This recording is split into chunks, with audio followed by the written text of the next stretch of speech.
praise the Lord. So now we are in Moto Elite. Patuloy po tayo sa ating pong programang live. At ito po ay atin pong Kapihan Hour. Ayan po, nandito po. Nakita niyo po ang aking mga katabi. Grabe, ang lalakas nito.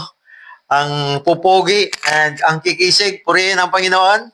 So siyempre, atin po siguro imbitahan ang bawat isa to introduce themselves. Ayan, unahin ko. Dito na sa kanan ko, yan, kay Derek Willie. You do the honor. Okay, good evening, everyone. My name is Director Willie Porton from GMA7. At the same time, movie director. Good evening to everyone. Ayun, ating pong kasunod. Dito na lang, Abot ba yan? Ayan. Yung ating kasunod, ang aking pong commander. Introduce yourself, sir.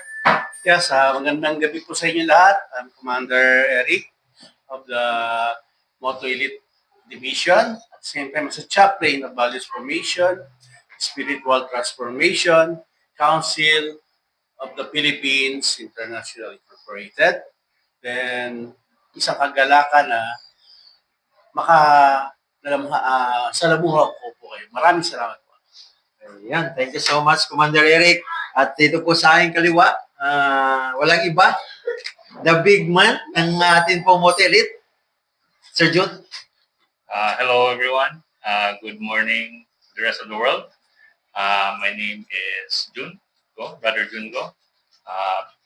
Taga Marikina po ako, and I'm a church worker for JL and also with Moto Elite. So, Praise the Lord. Ayan, mga kaibigan, mga kapatid watching around the globe. Magandang araw sa ating lahat. Ito po ang iyong lingkod, Chaplain Mike Marin, na nagsasabing pagpalain ho tayo ng Panginoon. This is the Kapihan Hour with the Moto Elite Groups. At isa po sa mga nais po naming, siguro ngayong araw na ito, is about time siguro na isa sa mga mapag-usapan, yun pong, Commander, yung ating pong anniversary for this coming April 29 eh. March 29, sorry. I think I'm stand corrected naman. Ayan po. So March 29 po, ay meron po tayong gaganaping second year anniversary ng Moto Elite po. Ayun, atin pong anniversary for this coming March 29. Yes. Nalalapit na po, excited na po ako dito, Commander, kasi alam ko na dito po natin mararamdaman lagi yun pong ginawa ng Panginoon for the whole year. Dahil marami po tayong mga challenges na dumating, pero isa po sa masasabi ko siguro ay congratulations sa ating lahat na bumubuo ng Moto Elite Group, ng Chaplain Group, ng Values Formation, Spiritual Transformation Philippines Incorporated, na hanggang ngayon ay nagpapatuloy tayo. Amen. Ayan po. So ano po bang masasabi nyo sa loob po ng 2 taon, Commander? Ano ho ang inyong masasabi na para bang siguro nakaka-challenge, no? Habang ako'y nagkakape, ikaw naman muna magsalita. Bali, gusto ko lang sana umpisahan kung paano ang aking involvement at paano na po ang Moto Elite. So, ako bilang isang kapilyan o isang chaplain ng Values Formation, ibinigay ko yung aking commitment, ang aking loyalty para sa advocacy. Ano ba ang advocacy natin? Ang ating advocacy, yung Matthew 28, yung Great Commission. yes. To share the gospel sa lahat. Wala tinatangi sa lahat. Kasi ang ating ginagawa ay ito ay utos ng ating Panginoon.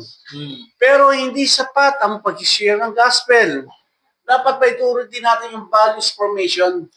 Yes. Napaka-importante ang values formation din kasi hindi mag-reflect sa atin ang values formation kung wala namang spiritual transformation. Yes. So, importante sa atin na ayon sa pamagat ng ating grupo, values formation, spiritual transformation.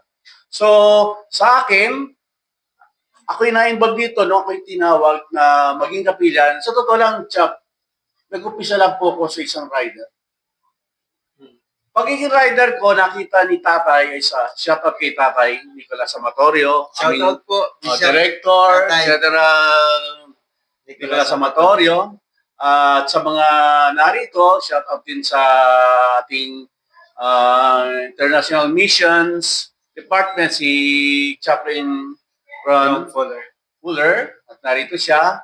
At gusto ko lang ibahagi sa inyo paano na ako'y naging part nito. Ito ay tinawag kami, mag-asawa, nauna lang ito dahil kami ay rider. Kinuha lang kami confidante ni tatay. Ibig sabihin, kung nasa si tatay, andun kami sa tabi. Di ba maalala naman na nasa Malalos? Kaming ginawang panangga. Nandun po ako nun. Naroon siya nun. So, nung matapos yon, kinausap ako ng tatay na mabuo ang isang, hindi pa moto elite, ang is Marshall. Marshall pa ito. So, nung sabi ng tatay na in-appoint niya ako, siyempre, hindi naman biro ang pag-appoint. Kasi marami kayong i-consider. Yes. You need to pray. Paalam mo sa commander mo, sa asawa mo. Oo, yun, tunay na commander. Oo, kasi pag hindi mo pinaalam at hindi kayo magkasundo, hindi ka looban ng Tama po. kailangan maging isa ang inyong ang pananaw, maging isa ang inyong layunin. Yes. Kaya sabi ng tatay, tinanong ko ng tatay, sabi ko, tay, bakit ako? Marami namang marami namang mas higit kasi ilang taong pa lang tayo sa chaplain. Ito mauna ka pa yata eh. O, di ba? So, sabi ko, tay, bakit ako? Ang sagot ni tatay, alam nyo? Kaya meron ka kasing ministerial order. Yes. Alam mo, na-research ko yung ministerial order. Malalim pala yung ibig sabihin yan. Yun ang importante sa lahat. Ministerial. Ministerial order. Sabi ko, tay, bakit ako? Kasi meron kang ministerial order. So, nag-isip ako, napakalalim. Sabi ko, na-research ko pa yung ministerial order. Ibig sabihin, calling. Pag sinabing calling, means kino-confirm ng tao ang pagkatawag mo na galing sa Diyos. Yes. Ang pagkatawag, katulad mo, kay pastor, kay manggagawa, hindi naman kayo narito kung wala kayong calling. Yes. Ang importante din yung kayang mapapangatawanan mo. Yes. Oh, yes. Tama yan. At nakita ng tatay, siguro dahil iisa ang ating spirit. Tama. Iisa ating spirit. One spirit. So, nabuo ang Moto Elite. Tutusin na marami yan. Diyan si Capred, marami kami. Nabuo ito. Pero dumaan kami sa apoy ng pagsubok. Diba, Chuck Mike? Marami po. Marami. Marami Challenges. dyan na challenges. Pero ang mahalaga, hindi ako sumuko. Hindi ako bumigay. Dahil alam ko, pagka tinawag ka ng Diyos, kailangan ka at panindigan mo dahil ikaw ay lingkod. Yes. Yun lang. Opo. Napakaganda po ng sinabi ni Commander dahil yun ho yung calling, no? Kasi kung hindi ka called ng ating Panginoon, o pwede ka namang magsabi na, wag na lang ako. Yeah. But sometimes bilang mga servant ng Panginoon, kapag sinabi mo, bakit ako? Ang Lord ang nagtumawag sa'yo.